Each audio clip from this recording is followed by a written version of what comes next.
Radio operators heard frantic messages, then water sounds, and then silence for 6 days after Amelia Earhart went missing. The Navy searched 250,000 square miles of ocean and found nothing. They said she crashed and sank, but reports of signals coming from a tiny island were hidden in government files. Scientists just decoded those transmissions and used new technology to track every signal to the same spot.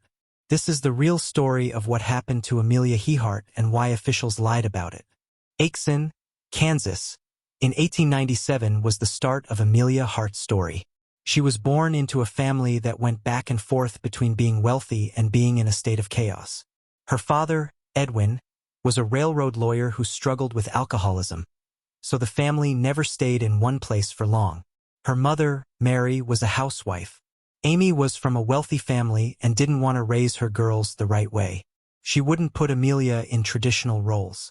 One day Amelia was riding in a horse-drawn carriage at her grandparents' mansion, and the next she was trying to ignore her father's public outbursts. This mix of privilege and instability gave her grit. Even before she turned 10, Amelia knew how to keep going no matter what. While the other girls played with dolls, she was outside climbing trees, building sled ramps, and shooting rats with a .22 caliber rifle. For her sled, her grandma even made a custom ramp. Amelia loved how fast, crazy, and dangerous it was. One day, she took some planks and a crate and made a homemade roller coaster. Crashed and she hurt herself, but she didn't care. She just yelled, "It's just like flying."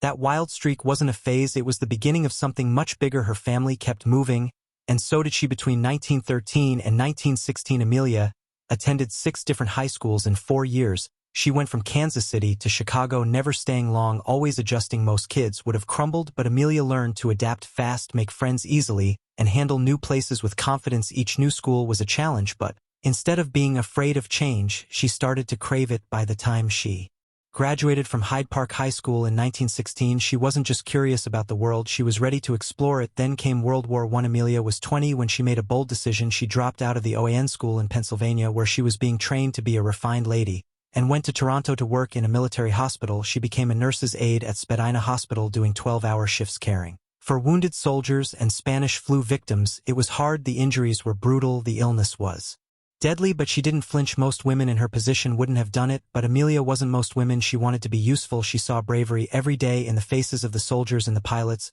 who flew into battle. That spirit stuck with her. Everything changed in December 1920. Amelia went to an air show in Long Beach, California. A pilot named Frank Hawks offered her a short ride in a biplane. Her father paid $10 for the 10-minute flight, an expensive thrill at the time, but once they were in the air, something clicked. The plane climbed to 300 feet, and Amelia felt something she'd never felt before, freedom. She knew instantly that she had to fly. Nothing else mattered. In just 6 months, she saved $1,000 for flying lessons, an enormous amount for a woman in 1921. She worked tough jobs, drove a gravel truck, worked in a photo studio, answered phones. Every penny went toward lessons with a woman named Anita Snook. Nita was just 24 and had barely 2 years of flying experience, but in those days, that made her a veteran. Planes were dangerous. There were no safety features. It was easy for the engines to break down, and 1 in 6 pilots died in crashes. Nita herself had survived a crash by landing in a haystack. Amelia didn't care. She was hooked. She proved herself fast. On October 22, 1922, less than 2 years after her first flight, Amelia flew solo to an altitude of 14,000 feet. No woman had done it before. She did it in a yellow Cur Aster she called the Canary. The plane had just 60 horsepower and could barely reach 85 miles per hour. It wasn't built for high altitudes. There was no oxygen supply, and the cockpit was wide open. It was 20 the grade up there. Her engine started sputtering. She could have turned back, but she didn't. She pushed forward, risking her life for a record. When she landed after nearly 3 hours, she was so cold that people had to help lift her from the cockpit. She wasn't just daring, she was determined. On May 16, 1923, at just 26 years old, Amelia became the 16th woman in the world to earn an international pilot's license. It wasn't just paperwork. She had to pass difficult exams on navigation, mechanics, weather, and law. She had to fly in front of strict European inspectors who didn't trust American women pilots. She nailed it at a time when there were fewer than 200 licensed female pilots in the world. Amelia joined an elite group, and she did it faster than many men who had years more experience. In June 1928, Amelia Earhart made headlines across the world. She had just crossed the Atlantic Ocean by air, becoming the first woman ever to do it. But there was a catch. She didn't fly the plane. She sat in the back of the Friendship A. Faller aircraft piloted by Wilmer Stoltz and Lewis Gordon. The trip lasted 20 hours and 40 minutes. They left from Trepassey Harbor in Newfoundland and landed in Burport, Wales. When they landed, crowds cheered. There were celebrations in New York, a parade, a visit to the White House, but Amelia knew the truth. She never touched the controls. She even told reporters. Stoltz did all the flying, had to. I was just baggage, like a sack of potatoes. She smiled for the cameras, but deep down it didn't feel right.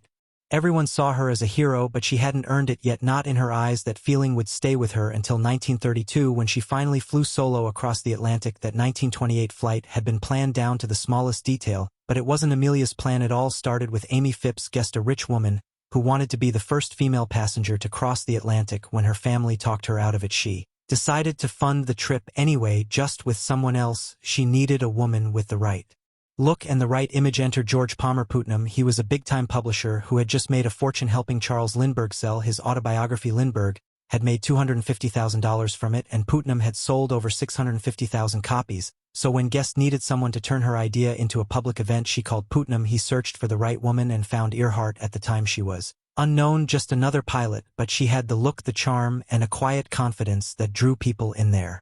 First meeting was strictly business, but things changed. They had a lot in common: hiking, swimming, camping, tennis, golf. Eventually moved it into Putnam's home so they could work on a book. He was still married, but his wife had left to travel with a younger man. By 1931, after the flight, Amelia and Putnam got married. Putnam knew how to build a brand, so he helped Amelia write a book called 20 Heirs, 40 Men, which came out in 1928 and was a big hit. But that was just the start.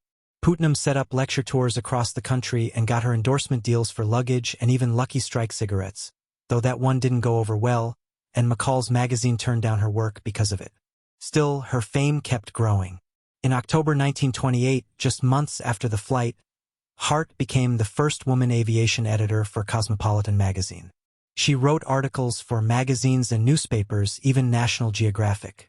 Her second book, The Fun of It, came out in 1932 and helped make her the most famous woman pilot in the world. But Amelia didn't just want to be famous. She wanted to teach other women how to fly.